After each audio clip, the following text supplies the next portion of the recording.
नमस्कार। राजधानी रायपुर में नगर निगम चुनाव का परिणाम आ चुका है। बीजेपी ने नगर निगम चुनाव जीत लिया है। इसी तरह रायपुर में अब ट्रिपल इंजन की सरकार बन चुकी है।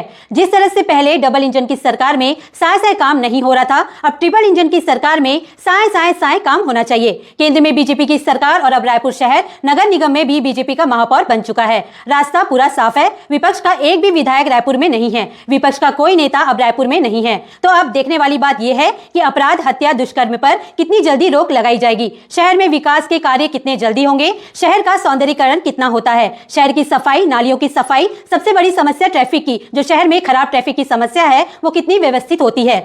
जो अवैध ठेले चौपाटियां हैं, उनको कितना व्यवस्थित बनाया जाता है। एक और बात, पिछले कुछ दिनों से कुछ बाहर से आकर छत्तीसगढ़ में बसे लोगों द्वारा मुझे बीजेपी का विरोधी बताकर बुरा भला कमेंट के माध्यम से बोला जा रहा है। तो मैं उनको बोलना चाहूंगी, पहले तो मेरे राज्य, मेरे शहर में आकर बसकर मुझे ही बुरा भला बोल रहे हैं। जब छत्तीसगढ़ में कांग्रेस सत्ता में थी, तब भी मैंने कांग्रेस से सवाल किया और विधानसभा चुनाव के समय बीजेपी का घोषणा पत्र पर वीडियो भी मैंने ही बनाया था, जिसे कुल 30 लाख लोगों ने देखा था। और अब जब बीजेपी सत्ता में है, तो मैं बीजेपी से सवाल कर रही हूँ और करूंगी भी। तुम लोग बाहर से भाग के आकर मेरे राज्य में आकर मुझे मत सिखाओ। तुमको असली तकलीफ छत्तीसगढ़ी लोगों से है। कुछ 8 से 10 लोग हैं जिनके कमेंट्स का स्क्रीनशॉट भी मेरी टीम ने लेकर रखा है, जो कि बाहरी हैं। मैंने मेरे राज्य की भलाई के लिए हमेशा सत्ता से सवाल पूछा है और पूछती रहूंगी, जब तक मेरा छत्तीसगढ़ एक विकसित राज्य नहीं बन जाता। मैं उन बाहरी लोगों को कहना चाहूंगी, कभी सत्ता की गुलामी छोड़ एक बार सत्ताधारियों से सवाल पूछो।